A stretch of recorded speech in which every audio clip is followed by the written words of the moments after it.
the following game has no ESRB rating, nor is there any sort of restrictive content listing for this game. I do know that there is no blood or gore in this game, or at least what would pass for it, given the age of the game itself. However, characters can die in what I like to call interesting ways. So while I am by no means an expert in this, and as usual, viewer discretion is advised, were I to guess, if it were to have an ESRB rating, I would assume that it would be rated E10+. Therefore, anyone under the age of 10 should not be watching this video. You have been warned.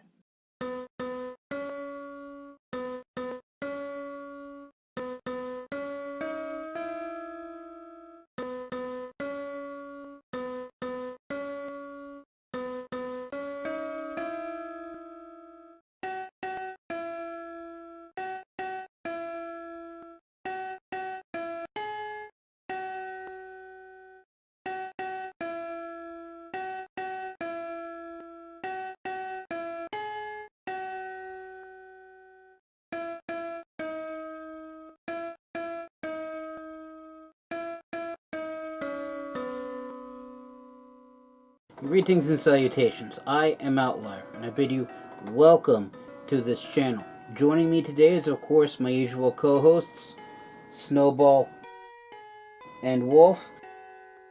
And today we are going to be playing a rather old game called Majesty. It is a game that I first purchased back before Steam even existed, and the whole concept of download only and digital games was not considered mainstream, mostly because the internet wasn't built to support that kind of stuff.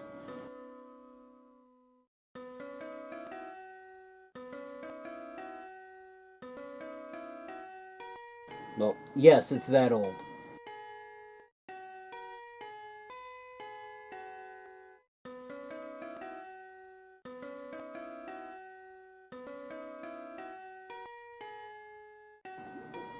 And what do you mean you don't believe that there was a time when the internet didn't exist?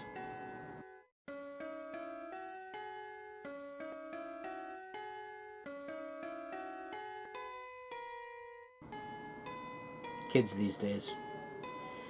But I digress. So, it's a game that I played a long time ago. Haven't played recently. I did eventually find it remastered, or at least re-released on Steam, and for nostalgic purposes, I repurchased it. I've played a little of the Steam version. I believe it does include the extra DLC packs that the original version of the game didn't have, so some things are slightly different from when I remember it, mostly in terms of difficulty of some of the harder maps. But I digress yet again. So the premise of the game is that you are the sovereign, that's literally your title, that's what the game calls you, of a fantasy kingdom set in a realm called Ardania. And your task is to go to various settlements, each map is a settlement, build it up, and hire units known as heroes, who basically do all the legwork of completing whatever challenge that particular map requires. Now, one thing that I found unique to this game that wasn't found in any other game I had played at that point in time is that the game basically plays itself. As I said, you're sovereign, and you command your troops the old-fashioned way, through bribery. And you don't actually directly control any unit you see on the screen, and the only way you can influence your heroes or even peasants' actions is to build structures in terms of the peasants, or in the case what usually happens with the heroes, set up bounties and essentially pay them off. And in the backdrop of this, you're also running a settlements economy, so you have to build things like marketplaces and housing for or guild halls for the heroes, and eventually your settlement gets so populous, actual houses start popping up because your palace, the seat of your power, can't fit everybody. And with all the fun stuff of civilization comes some of its woes, like sewage and graveyards. And because this is a fantasy landscape, both of those things can spawn things that will seek to destroy your kingdom. And on top of that, usually dealing with external threats like dragons and rock golems and undead hordes, and I think even one map had an entire goblin army trying to kill you. But I enjoyed it. As I said, the game basically plays itself. I recall one time I was playing a map, I set everything up, left, had lunch, came back, and the game was still playing. I think I actually didn't progress all that far. But I guess we'll see in the rest of the video. This game is, of course, made by...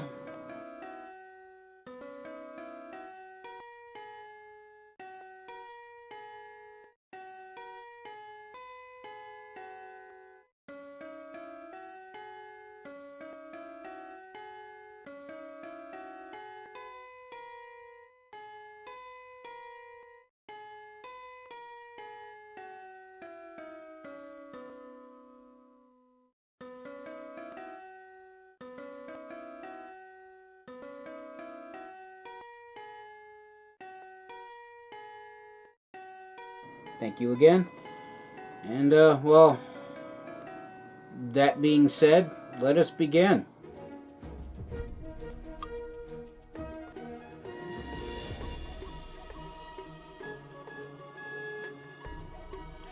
Alright, so begins the reign of Otis Your Liar. Excellency, I offer my most humble introduction. I am Lord Ben Fairweather. I was your mother's most trusted advisor.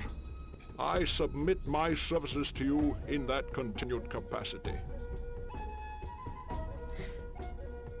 The person you just heard, Lord Fairweather, I think he said his name was, serves as the narrator for the game. He basically tells you if you need heroes, if you need buildings, if your entire settlement's on fire, that sort of thing. Alright, so select a quest, play the quest, the Bell, the Book, and the Candle to get an introduction to the game. And so we have various...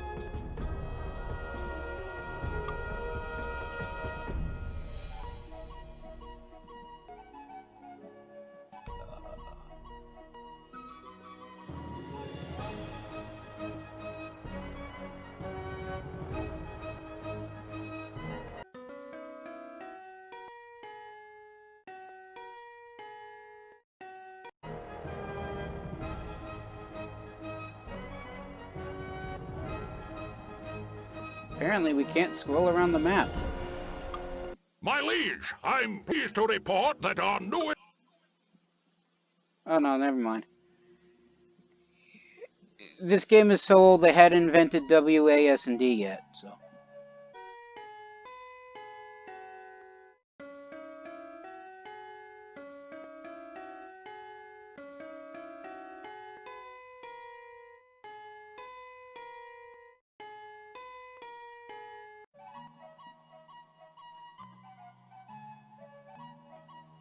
So we have various quests. The Bell, the Book, and the Candle is the introduction quest that the tooltip mentioned. I think I accidentally clicked on either trade routes or slay the mighty dragon. And there are various different difficulty settings. So like for instance, the Bell, the Book, and the Candle is a beginner level quest. Hold off the goblin hordes is advanced, as is trade routes, whereas slay the mighty dragon is expert.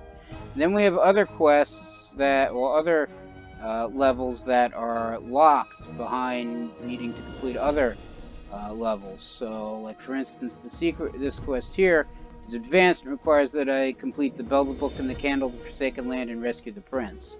So we need to complete this one,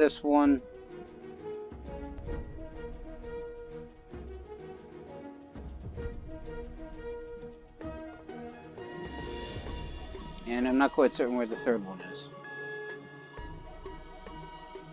But yeah, and then this one requires quest for the crown, quest for the Holy Chalice, and the Wizard's Curse, which are, well, some of these right here. And this one here requires that all quests be completed. It says Southern Quest because this is after the Northern Realms DLC was installed, so I do have extra quests up here that weren't part of my original playthrough. So, since I haven't played this in quite a while, let's begin with the buildable Forgive the container. intrusion, Highness, but we've been robbed! Someone has stolen the magic bell, the holy book, and the eternal candle! Right from under our noses, they were whisked away from the royal treasury by some scoundrel! We must do something to recover them! They are treasures beyond value! Also, this game was invented before the mouse wheel, so I'm whirling it around and, it's not scrolling up and down. But this is the basics of how the various levels occur. There's some brief flavor text explaining why we're doing what we're doing. And then we continue, and then that's the background that was just spoken, and the goals.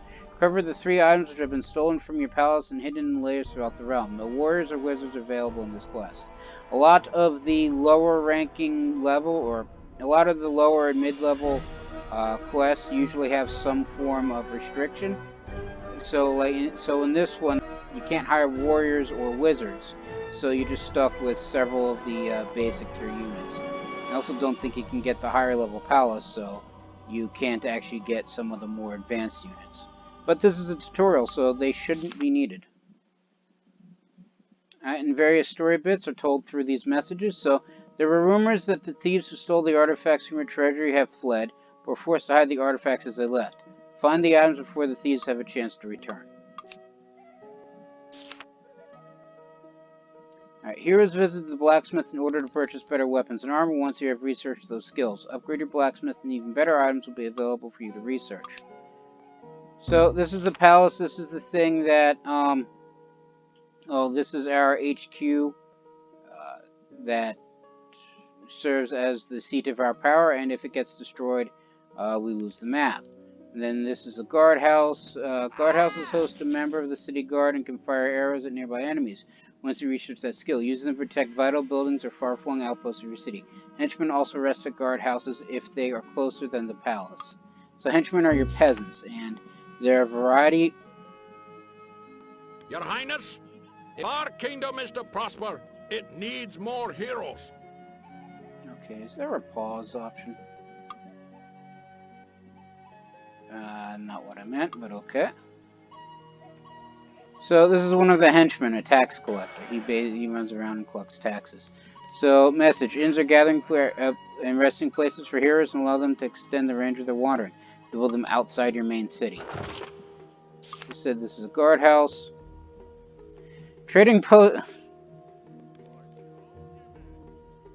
Where's the trading post? In... Oh, there it is. Trading posts are a place for heroes to purchase healing potions. Build a marketplace near your palace, and the trading posts will periodically send out caravans to them, bringing in a bunch of gold to your treasury. So as I said, this game has an economy to it. Yeah, he's not going to win that. Your Highness, if our kingdom is to prosper, it needs more heroes. Yes, I know. I'm getting to that. So these are various enemies that populate the map. That's a Medusa. These are skeletons. This is a spider. As you saw, the guard houses that were free spawned had city guards at them, and one fought the Medusa and failed. The henchmen are basically there to delay enemies for your heroes to kill. So even low-level enemies, I've not seen them do very well against. So so as I said, there's a basic economy to the game. The tax collector goes around, collects the taxes that each building generates based off of its function, what it does, and its purpose, which is the same as function, I know. Your Highness, if our kingdom is to prosper, it needs more heroes. I know. He'll say that every day I don't actually have heroes. So right now, enemy creatures are just running amok and killing off the city guards. Thankfully, the henchmen just simply spawn automatically, so I don't have to buy more guards. Oh, and every unit has various flavor text and explains what they do. So, City Guard number 5 here is assigned to a guardhouse, defends your settlement against invaders. And then these men-at-arms patrol the area around their assigned guardhouses. They also guard construction sites against opportunistic raiders. They are often tough loners who enjoy the quiet of outpost life. As short as it is, because as I said, they don't usually win. Now he's only got 20 health versus a Medusa of 60. Your Highness, And he dies. if our kingdom is to prosper, It needs more heroes. heroes. Yes, let's get on to that. So, I'm surprised the tooltip message didn't explain what this is. This is a rogues guild. Rogues are one of your heroes.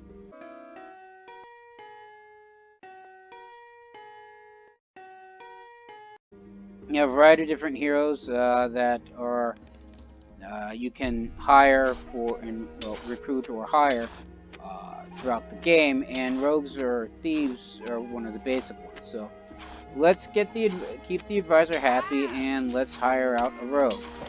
In fact, let's hire out multiple rogues. Every guild can hold a certain number of heroes. Most will hold 4, so I can have 4 with this rogues guild. I can have 4 heroes assigned to it, and this is where they live, work, and operate. And you can see the list of heroes here. Every hero has a level, and as I said during the introduction, as you increase the size of your the number of heroes and the size of your settlement, houses start spawning, and sometimes they end up in play. So you can also build things. So there's blacksmith, a gnome hovel, gnome hovel, a guardhouse, an inn, a marketplace, a rangers guild, and a rogues guild. There should also be a warriors guild here, but that's one rogue that's dead. Tax collector.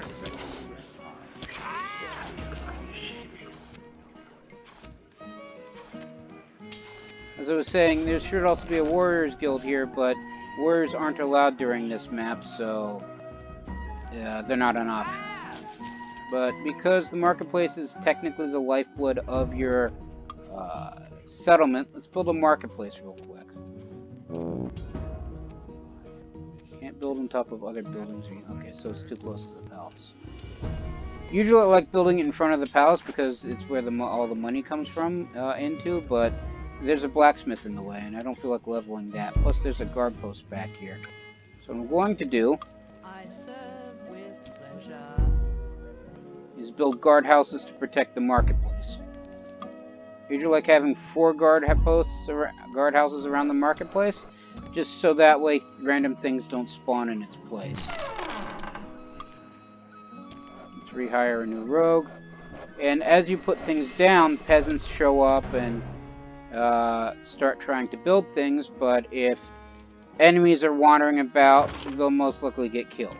So let's and a lot of buildings have research options. There goes another rogue.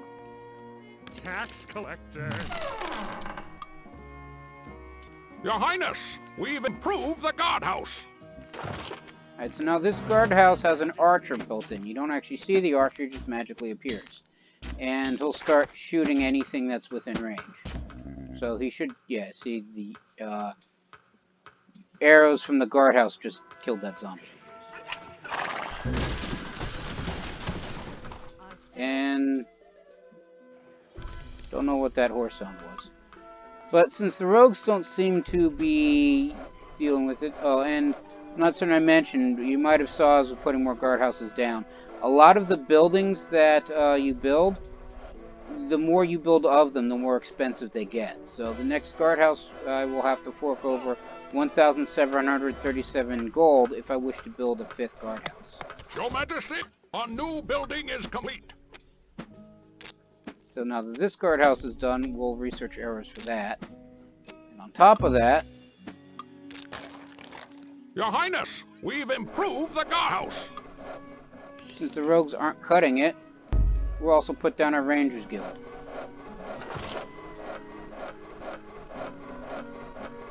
Leave my Your Majesty, a new building is complete. And so that rogue dies. Now, eventually you'll be able to... A new building is complete. Eventually you'll be able to resurrect or, you know, heal Your or Highness, resurrect... we've improved the guardhouse. I'm sorry, I lost my train of thought. You'll be able to resurrect dead heroes or heal injured ones based off of the little spell icons down here.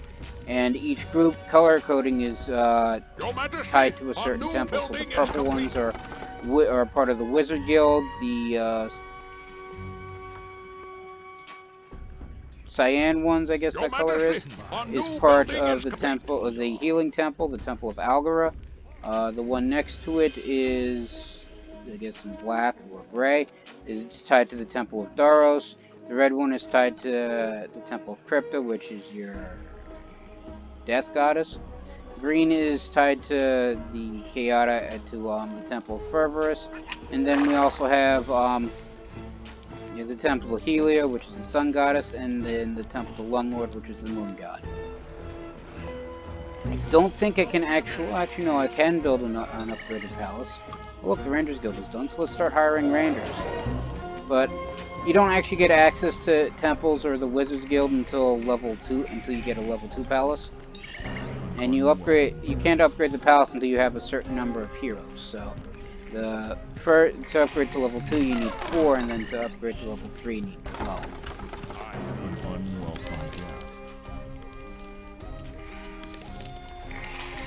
Heroes also don't always operate the same. Rogues are generally monetary inclined, so they'll go after paydays. They'll also start stealing from your own people in places if you're not paying them any other way.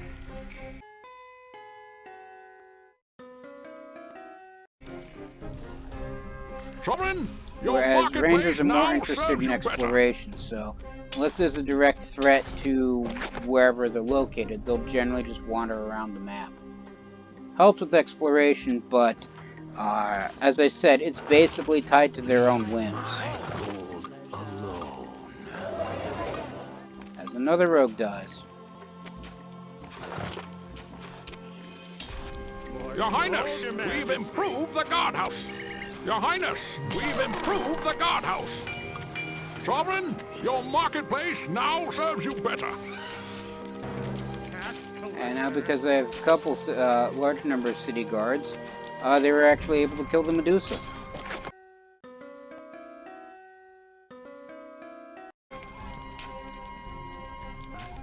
Of course, because they're the guardhouses. The local blacksmith offers new services. Now have arrows. They're attracting enemies to attack the actual buildings.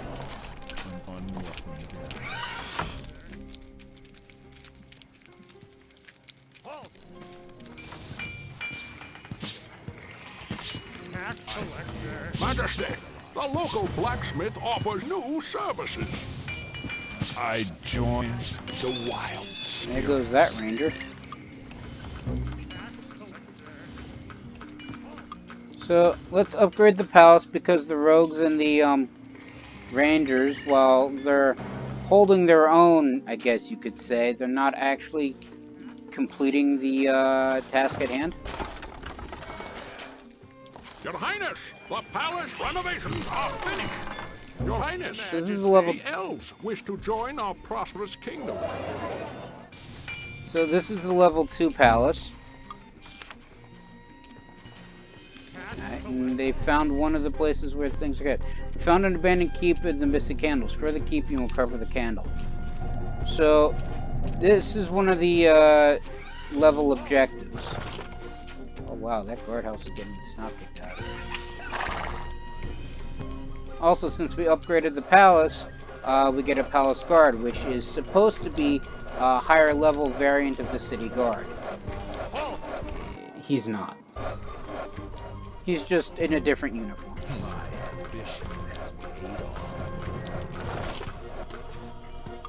And we can also upgrade various buildings like the guardhouses when they're fully healed and everything's researched.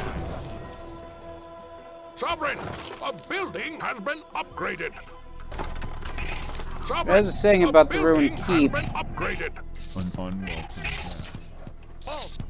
We can. They also found another one, a ruined altar, which heroes discovered the book lies in the room in this ruined altar. Raise it and recover the artifact. Sovereign, a building has been upgraded. So down here are various windows. So if you wanted to keep track of something, like follow, say, Elder Huntswell here, you click this button,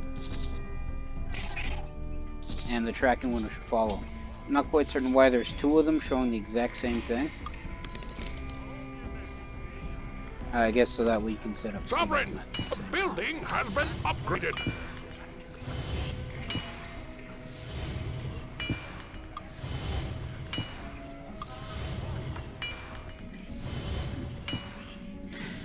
Last time I played there was only one, so I'm not quite certain how the second one works. And now that these have been upgraded, we can get veteran guards, which in theory should be tougher, stronger versions of the existing guards. They are not. Your Highness, we've improved the guardhouse. Your Highness, we've improved the guardhouse. Your Highness, we've improved the guardhouse. Your Highness, we've improved the guardhouse.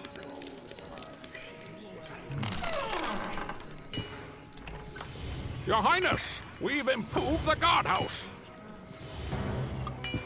So in addition to generating different heroes, each type of guild does various things. So the Rangers Guild for 800 coin can actually move. So you can actually have them pack up and say move up here if you need the Rangers to guard somewhere else. They're usually off out in the wild, so it doesn't make much sense to do that. So, and then the Rogues Guild, if you upgrade to level 2, offers heroes the ability to poison their weapons. You can also extort, which allows you to gather all outstanding taxes all at once for a small fee. Let's upgrade the blacksmith to level 2. I should have said before, but upgrading to the level 2 palace unlocks more buildings. Oh, you actually do get the temples. Didn't think you did. A building has been upgraded. And we also have access to elves. You may have seen gnomes there earlier. They were available for purchase. I could build gnomes, but only while the palace was still level 1. Since I upgraded to level 2, they're no longer available. Also, you also saw elves, and there are dwarves as well, but you can only build a dwarven place if you upgrade the blacksmith to level 3 and have a level 2 palace. And the elves are only available if you have a level 2 palace and an inn. Since I started with the inn, they automatically became available as soon as I upgraded the palace.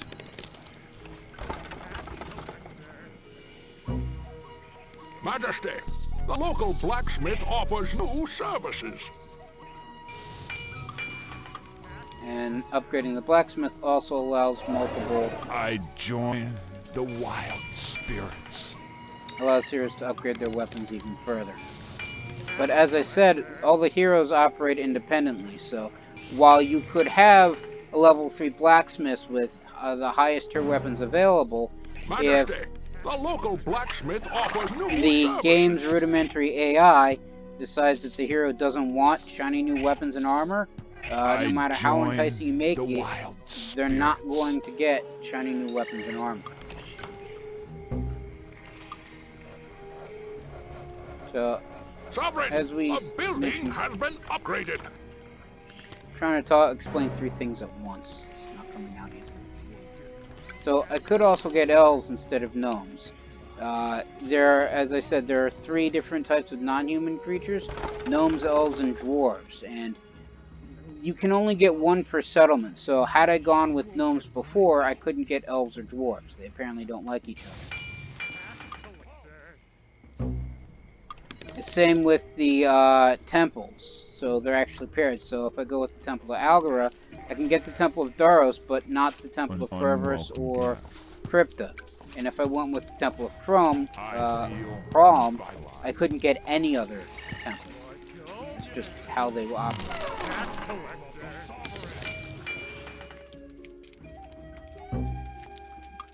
Including the other two temples that I mentioned, Summon!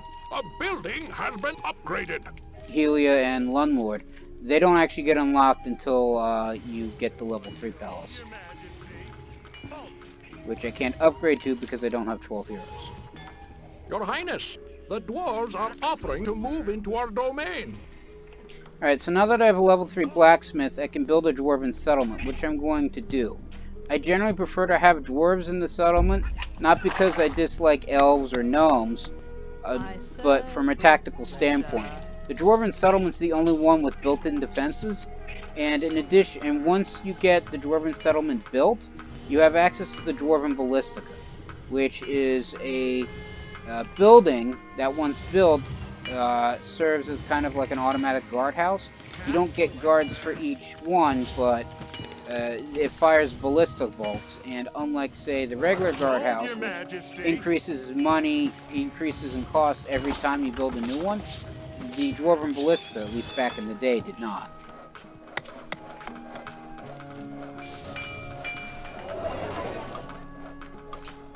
Let's research protection rings.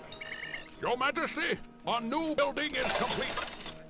Alright, and so if we check the build menu, as you can see, Dwarven Settlement is here, but because I have dwarves, the elves decided to not show up anymore. The marketplace now serves you better. And they found the final place. So the bell has been located in this ruined shrine. Destroy the shrine and reclaim what is yours.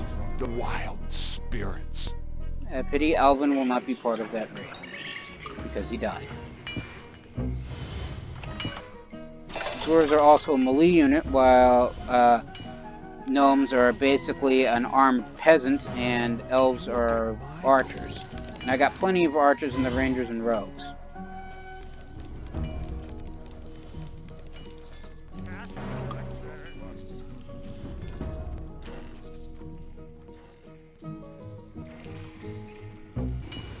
So, going to have, another reason to go with dwarves for this one. Could also get Temple of Daros, which allows me to get monks.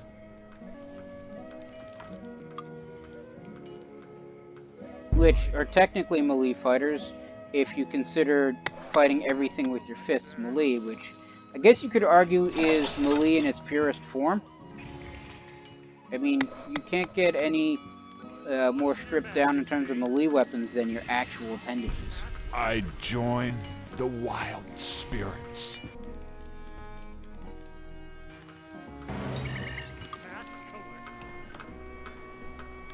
But since they're building the Temple of Daros, I don't have, as I said before, the temples Crypta and Fervoros is no longer available.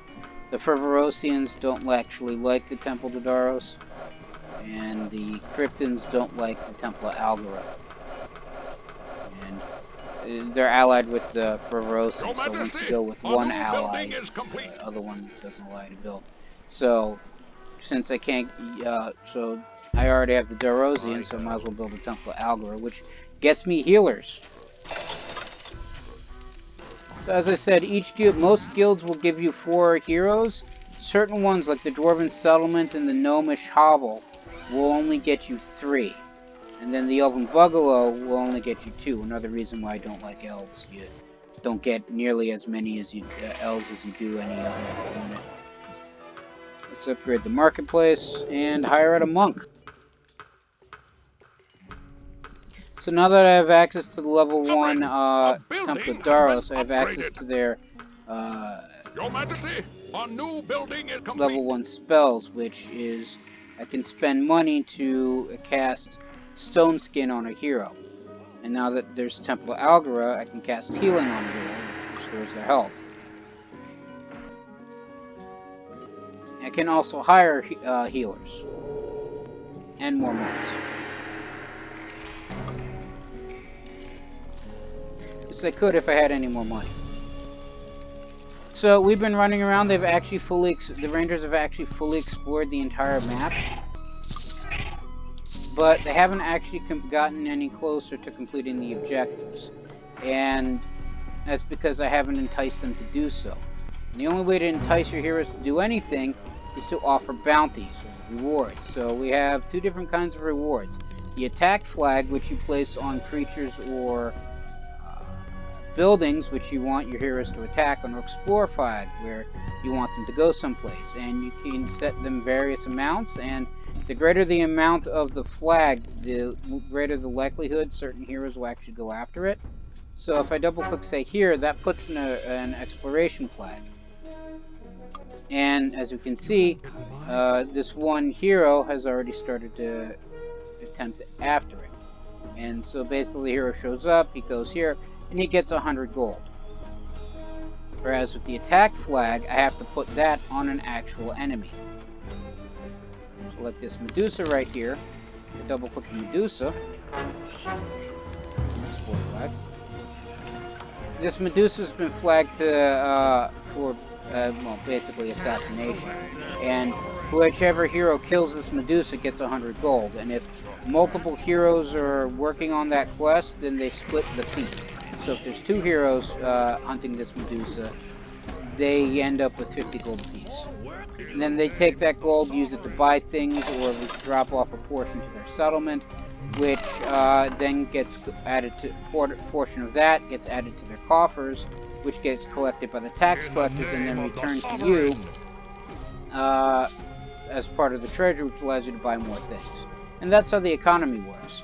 So with the tax collector, I can actually set it where he has a minimum amount of pickup and a minimum return. So he'll go to each and every one of these buildings, collecting whatever's in the coffers. So at the minimum pickup, he'll actually skip buildings that have less than 100 gold available in coffers. And at 250 drop off, he'll actually keep collecting until he hits the 250 mark, at which point he'll either go to the palace or guardhouse, whichever's closer, and then drop off that money. So if we target this building, that entices the heroes to attack. So if you notice, they've been basically walking back and forth past this thing. As soon as I put 100 gold on the building, 4 rogues and a ranger show up to basically level the place. Like that, 2 rangers. Yeah, 2 rangers. I think he's actually My ambition has paid off. And yes, every monster has their own payout, in addition to whatever bounties you put on them.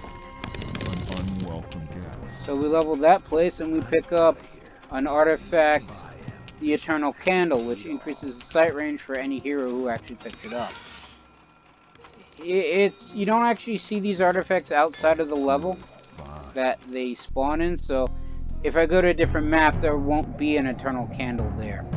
It's just specially item for here. So I put attack flags on both the remaining 2 buildings, and they'll eventually get leveled. And I can also increase the reward amount. If people are ignoring a reward flag, I can also increase the amount to entice more heroes to go after it. And although once the flag's been placed, I can't actually decrease the amount, so that 500 gold that I just put into this flag, I can't get back.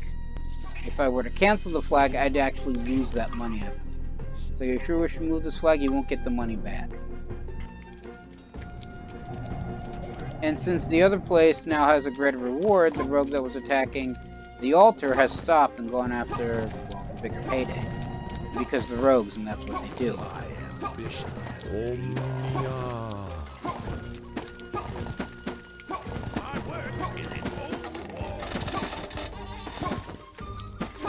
And so once everything's been set up, all you have to do is basically sit back and watch. And the game will literally play itself. Oh, look. Oh.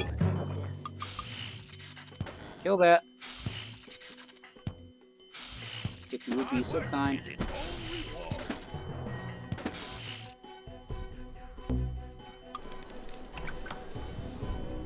As I said before, the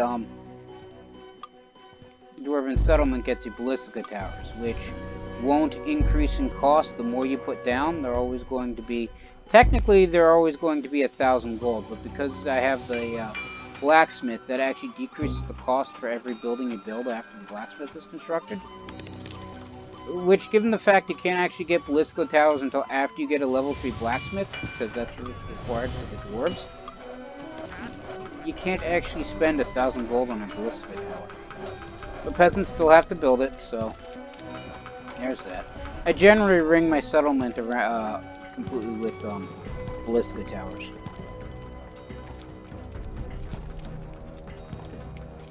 And so now there's no other payday on the map, the rogues are going after the old. Your Majesty, our new building is complete.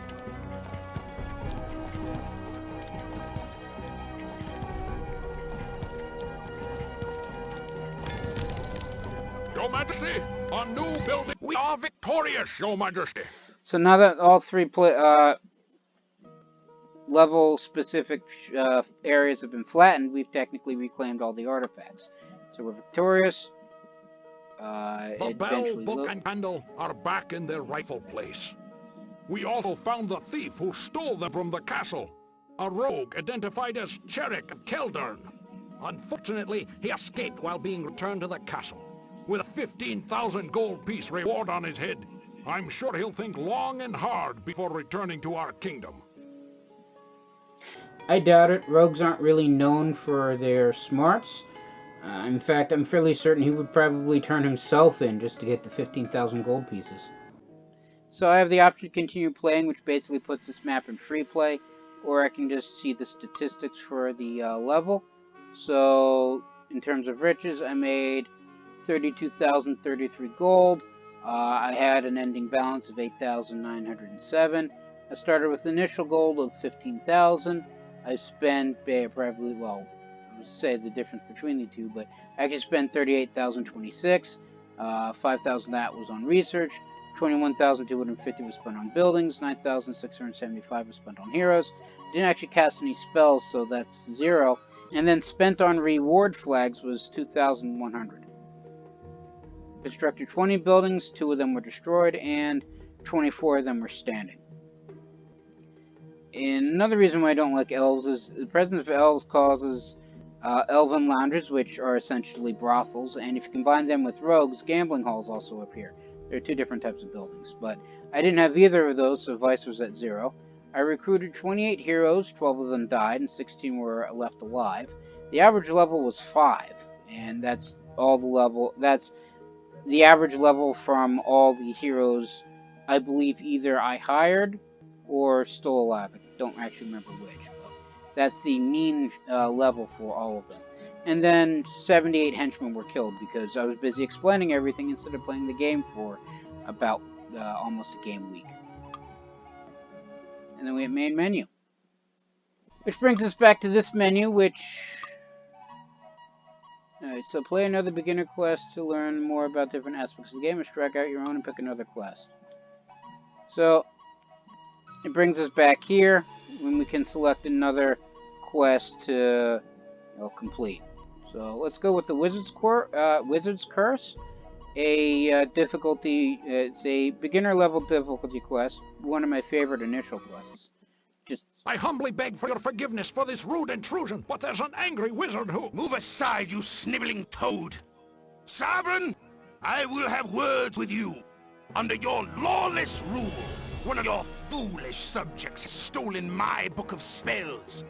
The value of that great tome is beyond measure. You and your realm must now pay a price for its loss. Until such a time as sufficient good deeds have been performed, I curse all the dwellers of this land to be as stupid as the dead. Which, for some of your heroes, will actually increase their intelligence. That's not a joke.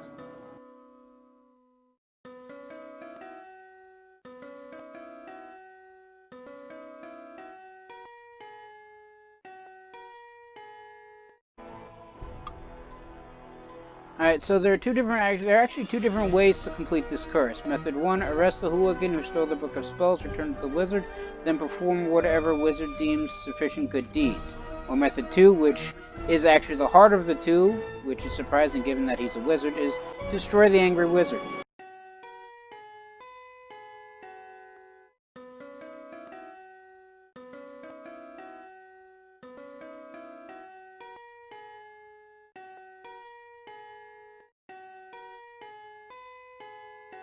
Here is a curse so they won't act like their regular selves. And Wizard Guilds, Temple of Furs, Crypta, Algora, Chrome, or Doros aren't available in this quest.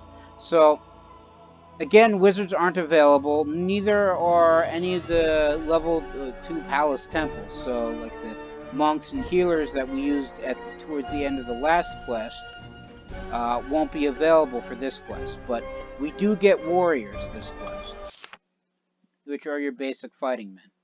Alright, so in order to guide your kingdom prosperity and shed the wizard's curse, you have two options. Either find the idiot hooligan who stole the wizard's book and then perform whatever the wizard refers to as good deeds, or confront the wizard and destroy him. Send heroes to arrest all the realm's hooligans so they can be searched and detained at the palace. Alright, so unlike the last map, all we have is a palace. We also have 5,000, well, right now 15,000 gold. So, since we don't actually have anything else, let's build a marketplace straight away. Because, as I said the last map, I like having it directly in front of the palace. Because it's your primary source of income. Keeping it right next to the front door aids in tax collector turnaround and, to a certain extent, survivability. We have that. We'll now build a blacksmith. Because blacksmiths allow us to upgrade weapons. If our kingdom is to prosper, it needs more heroes. Yeah, he'll keep saying that. I usually don't actually build heroes.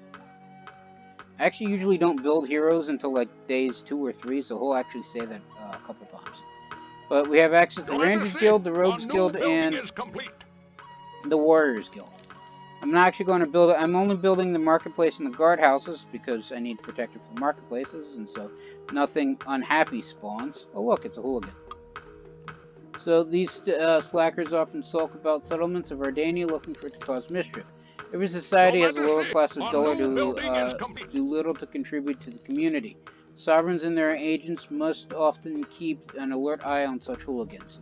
So hooligan isn't technically a standard unit. He's only here for this map. Our new building is complete. Tax collector. But he'll wander about Your Highness, this map. if our kingdom is to prosper, it needs more heroes. I know. It's on the to-do list. Sovereign, your marketplace now serves you better. Your Majesty, Need the infrastructure up and running before I can support the heroes. I think somebody who is well versed in economics would know this, but no. Your Majesty, a new building is complete. So now that the blacksmith's built, all the buildings should actually be cheaper. So as we saw, the blacksmith was originally 500. It's now 475. Gnome hovels were 100. It's now 95. Ranger guilds were 700. They're now 665. So forth and so on. Alright, so I didn't get to use them last time. Let's start off with the Warriors Guild. Let's also research Market Day, which gives the marketplace the added benefit of automatically generating a sum of gold, depending on Your Highness, if our kingdom is to prosper, it needs more heroes. More heroes. Sovereign, I know. We're working on it. Serves you better. Tax collector. Let's also research basic weapons and armor. Your Majesty. And also, the level of palace determines how many peasants, tax collectors you get. So at level 1, I believe you only get 2 peasants and 1 tax collector. At level 2, you get a palace guard, I think 4 peasants, Majesty, and then the local blacksmith offers new services.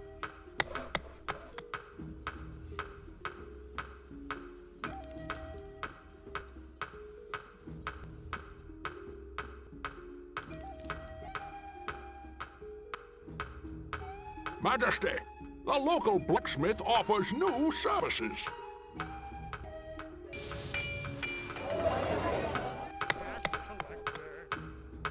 Your Majesty, our new building is complete. Okay, so this is the Warriors Highness, Guild. Here's where you if produce our kingdom is to prosper, it needs more heroes. the basic warriors, which is one of the heroes the Chamberlain keeps talking about. In addition to that, its special abilities is the call to arms option, which allows me to, if the palace or this area is under direct threat, I can automatically summon any warriors or any members of this specific guild to teleport directly here so they can deal with it. So let's recruit a couple of warriors. We're working on Sir Argoth, son of Kolar. Now the Warriors Guild is also kind of special. You won't actually see it this map because I don't have access to the temples, but if you put down certain temples, basically the Temple of Daros or the Temple to Fervorus, they also unlock special warriors, which are upgraded, more powerful warriors that you can hire instead of regular warriors. So my warriors are out arresting hooligans, so one of your heroes has arrested a hooligan. Maybe this is the subject who stole the book. He's on his way to your palace to be interrogated. Hold your majesty. And as usual, you can only get 4 warriors per guild. So the warriors are generally will go out and target enemy monsters or other creatures. In this case, they should go out hunting the hooligans. And they also serve as one of the basic backbones of your settlement. You know, the hooligan has been arrested. Oh, this is a dryad. With the Rangers Guild and the Rogues Guild being the other two.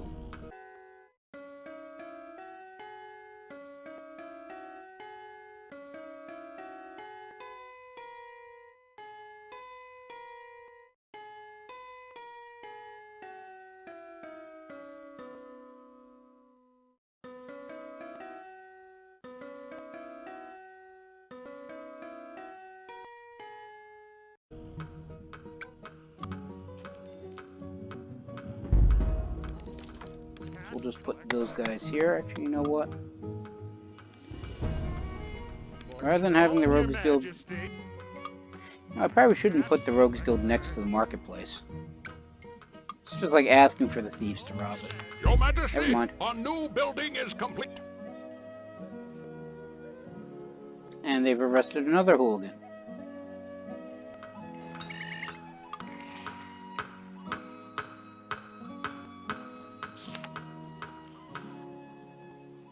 And another one.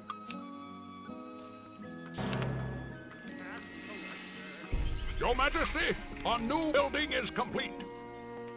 So, because... Yeah, and I'll actually say what the hero is currently doing. So right now, Sir Pelmalothian, son of Kolar, I guess Kolar had multiple sons, is out hunting right now. And if we look at the guild, so Sir Eldon Knightley is arresting a hooligan, Sir Argoth, son of Kolar, is arresting a hooligan, so Sir Promethean, son of Kolar, which we just looked at, is now arresting a hooligan, and Sir Nelton the Loyal is purchasing a weapon at the blacksmith. We go to the blacksmith and check visitors. There he is. And every guild, well, every hero has that functionality. So the only ranger we have right now, Damieth Broadview, is off exploring, which is him going out looking at various things on the map. So this is just things. This is Beware of Dog. This is the wizard's dog. And this is the wizard. So this is one of the options I have to complete this quest, rather than finding his book and... I join the wild spirits. And Tendon Broadview is now dead. Where did he die? Don't actually know. Oh well. Oh, there he is. Actually, he died right outside his area. Hunting a hellbear.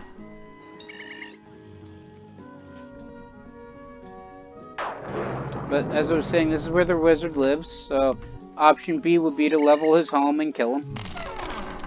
That's not easy to do because this wizard is ridiculously leveled, plus he has his dog. And unlike regular Vargs, this particular Varg has access to spells. I should know. I've tried to take out the wizard. Technically, I haven't tried to take out the wizard. I would normally hunt his dog, and that'd be it.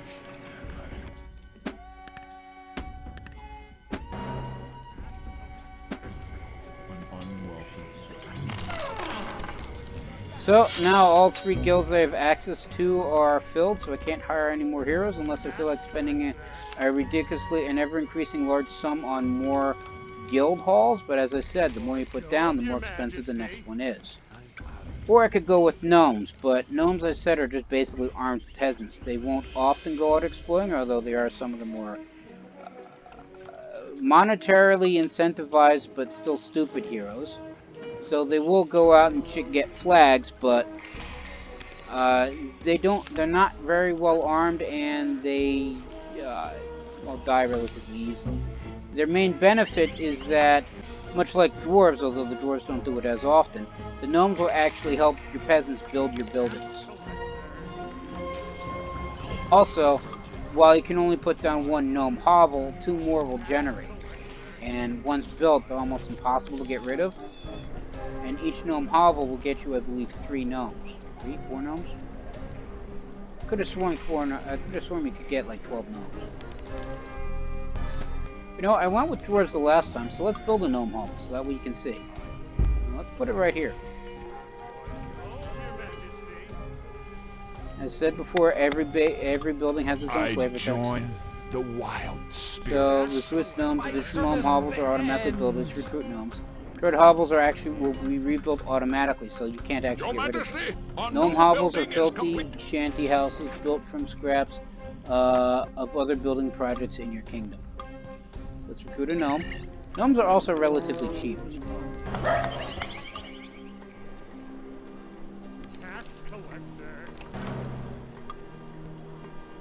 So these are the gnomes. Currently they're wandering because there isn't much building that needs to be done. No, you actually only get 3. Your Majesty. Per hovel. And eventually, I think 2 other hovels will eventually show up. And as the settlement's increasing, so is the sewage. Yeah, there's the second gnome hovel.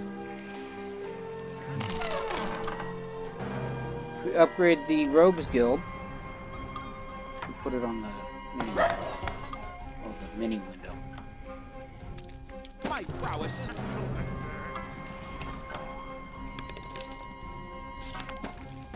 Alright, so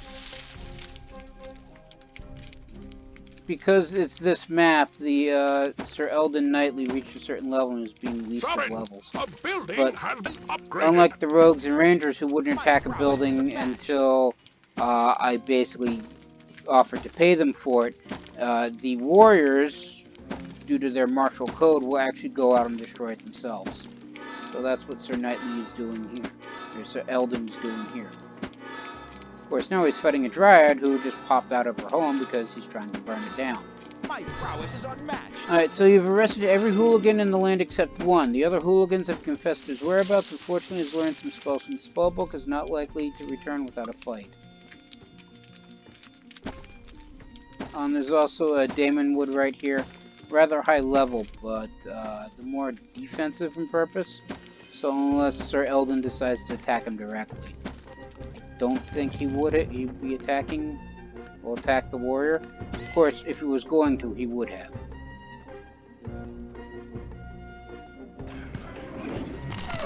Alright, so that's built. Let's upgrade the palace. I join the wild spirits. Pretty much the only thing left, other than hiring out the... And here's the 3rd gnome hovel.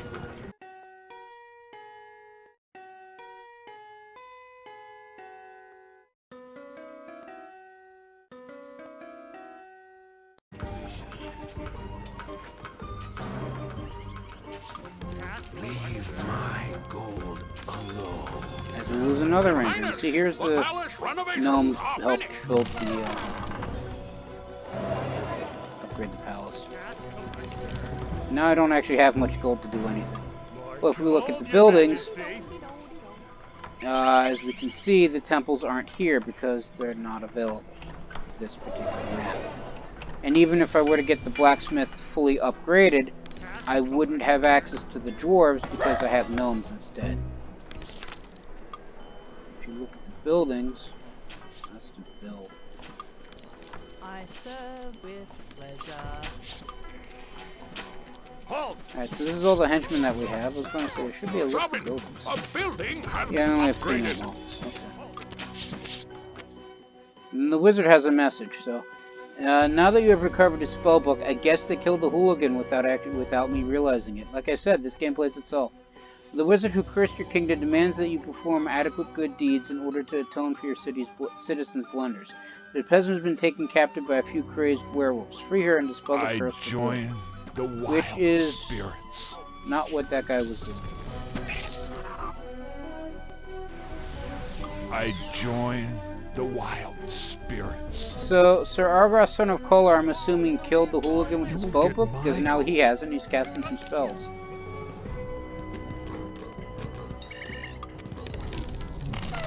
In the name of the sovereign. Some people to make up for the losses. Gold, your majesty. I haven't been paying attention to the economy because I'm now out of Sovereign, gold, a so building has been can't actually upgraded. get the 4th Ranger. I could have, but I decided to upgrade the marketplace instead. Now that I have a level 2 palace, if we look at henchmen, we have 4 peasants and 2 tax collectors. Gold, your majesty. Your Majesty, the royal treasury is nearly empty. More than nearly.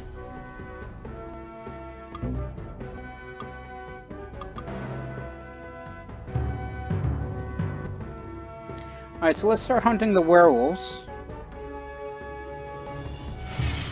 Also have them hit that creature den in this ruined shrine.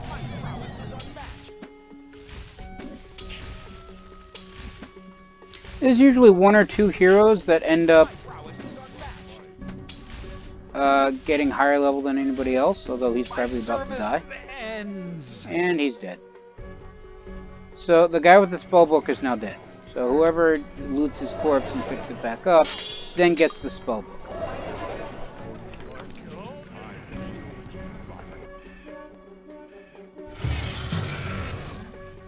Of course, it would probably mean killing this Daemon. Here's the spellbook. Like I said, it's another artifact.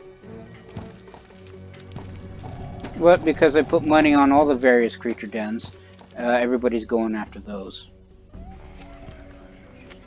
Creature dens, of course, spawn the various monsters on the map, so you take those out, you fight less enemies. This is a harpy, by the way. Now, and everybody generally has a couple stats, so the harpy has a resistance of terrible, which means I believe she's susceptible to magic attacks. Defense of poor, which means she's, while still susceptible to melee attacks, not as bad at magic. And then for dodge, which is resistance to range attacks, is 45, so it's about average.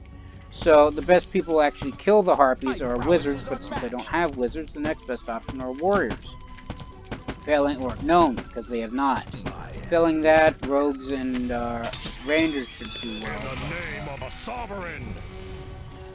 The Ratman, well, the now dead Ratman here has an even worse resistance, worse dodge, and an average defense. So rangers are probably better to take him out. Our beast approaches. Then the Hellbear is completely susceptible to magic. Rather poor defense, so rather poor dodge, and still poor defense, but not as high. And since everybody, and since the Hellbear is, it doesn't list attack, but I'm assuming it's relatively high, it is a bear after all. In fact, if you read its flavor text, foul-tempered and malicious, Hellbears savagely attack any heroes who stray too close to their lairs. Demands of their many victims are strewn about their dens. Very strong melee combatant, avoids kingdom settlements when possible. I'm on my way. So, is a bear after all, so it probably has a high attack. Also, you can't upgrade buildings until you finish all of their research. So it's part of the reason why I'm researching protection rings and level 2 weapons and armor. Sovereign, your marketplace now serves you better. Plus, everything they research will benefit the heroes. So, if the heroes are smart, which on this map they aren't, they would normally, some of them may, if they had enough coin, would purchase the rings of protection, which would increase their defense and resistance abilities. Also, they might sometimes upgrade their weapons and armor. But it all requires money, so it depends upon their money. I'm on my way. Ambition has Sir paid Eldon Knightley has, these are his various attributes. My ambition. A bit more in depth than Majesty, the local blacksmith offers new the enemies. services. They also has items, and if he's magically inclined, these are his spells. Since warriors aren't magically inclined, the guy with the spell book doesn't count. They don't normally have spells.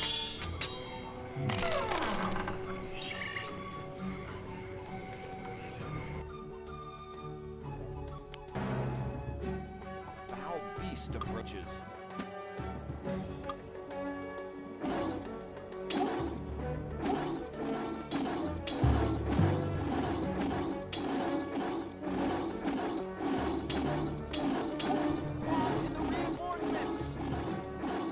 Alright, so he's not fleeing because he's injured.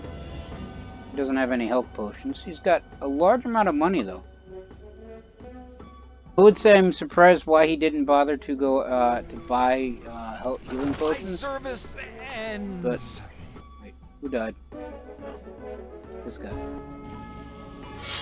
But again, their intelligence is diminished on this map, so. For instance, they keep going after this Daemon Wood when all the boundaries are at right now are against the werewolves. I should probably have them attack the altar. And this creature down. And this troll. Oh, that's an explorer.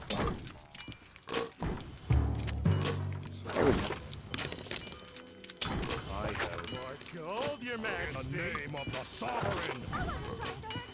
So it's not not needed, but let's upgrade to these guardhouses just because I feel like My it. service ends. Sovereign, a And building then has Sir been upgraded. Ozzy and Sovereign, Quick Parry, I'm building assuming died to has this been zombie. upgraded. Sovereign, Unfortunately, a he building apparently has been wasn't parrying upgraded. quick enough. Sovereign, a building has been upgraded. Also, buildings can't perform research, at least initially, while their health isn't at full. Same with upgrades. Your Majesty, the royal treasury is nearly empty. Your Highness, It's usually we've nearly improved the guardhouse. Your Highness, market days are we've full. improved It's also the what guardhouse. trading posts Your are for, Highness, but this is we've a relatively improved the small map, guardhouse. so it wouldn't. Oh, there goes that now.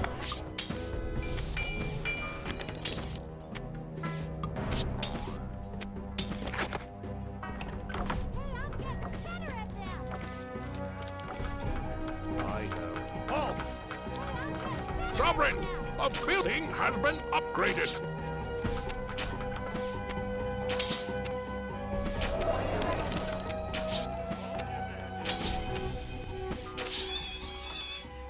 So, as buildings upgrade, some of them offer new things to research. So the level 1 marketplace has healing potions, which are your basic hero healing item, and Market Day, which gives you a temporary bonus to cash. Level 2 gets your protection rings, which increase their hero's defense and resistance abilities, I believe. And then the level 3 gets your teleportation amulets. Not many heroes bother with those, even when their intelligence isn't being diminished, but it does allow non-wizard units to teleport around the map. But I don't think very many units who don't naturally have teleportation capabilities are usually interested in teleportation capabilities. Your marketplace I'll occasionally now see serves one or you two better. buy one, but other than that, they generally focus on other things. Majesty, Of course, it doesn't tell you how local expensive the blacksmith actual offers items new are. services.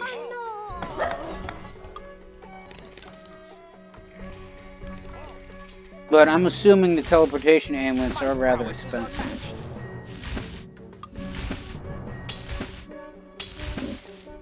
So, if we also look at... Service ends. I was going to look at Sir Angular, son of Kolar. Kolar had a lot of sons. Majesty, the local blacksmith offers new services.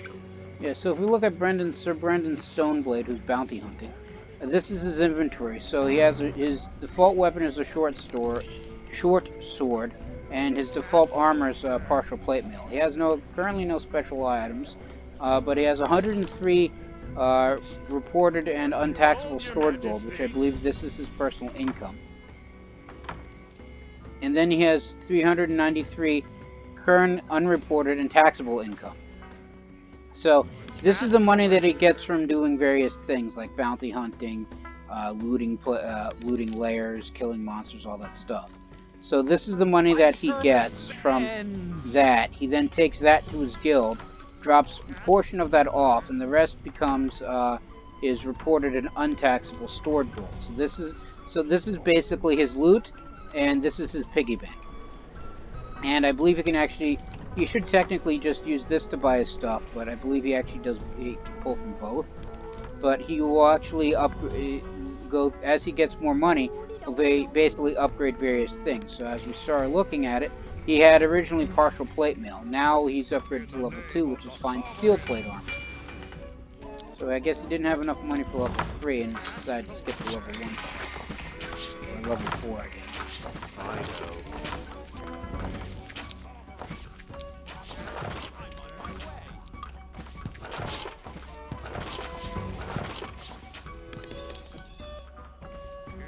And as you lose a large quantity of heroes, eventually graveyards start popping up. Your So Highness, this is a graveyard, we've improved the guardhouse. and these are all the heroes that are listed to be interred here. And as the game is played, eventually this will actually start spawning skeletons. So it's actually against your best interests to lose a large quantity of heroes, at least early on. And much like sewer entrances, they're indestructible, so you can't get rid of them.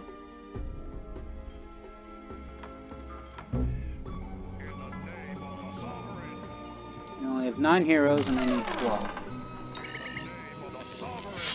I'm guessing gnomes don't count.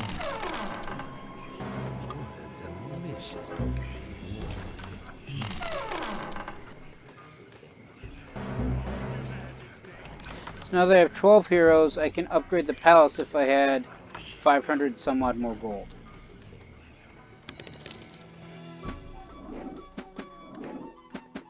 I also forgot to mention, these are his health potions, so if Sir Promedian of the Bloody Blade bothered to buy health potions, these would be listed here, and as he takes damage, he would use them to heal himself.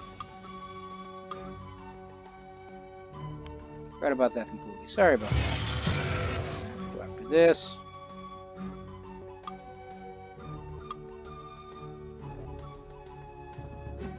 So this is the peasant that I have to rescue. And those are the werewolves I have to kill in order to rescue her.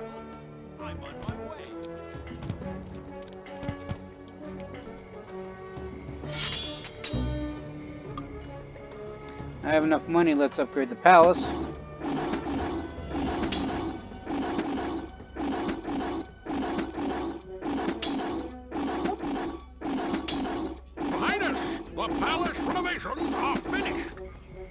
And now that's upgraded, so this is the fully upgraded palace. So if we look at the buildings,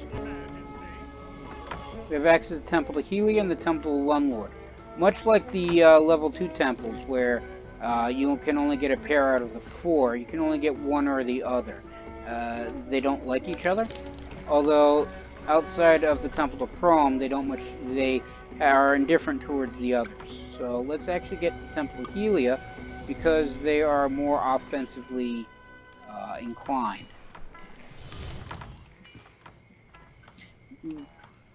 Basically, much like the warriors, they'll go out and actually start attacking things. But as you saw right here, the Temple of Lunlord is no longer available because we're building a Temple of Helium. Of course, not that it's necessary, that may actually be the last werewolf. We are victorious, Your Majesty. We are victorious. One of the things I like about this map is the debriefing. It contains one of my favorite lines of the game. Majesty, the curse of stupidity has been lifted from our people. Our land is... Good said, Drebin. Let's ride the catapult one more time, please. The curse is starting to lift, and most people have regained their intellect. Once we pluck all the palace guards from the surrounding trees and wheel the siege weapons back in storage, all should be well.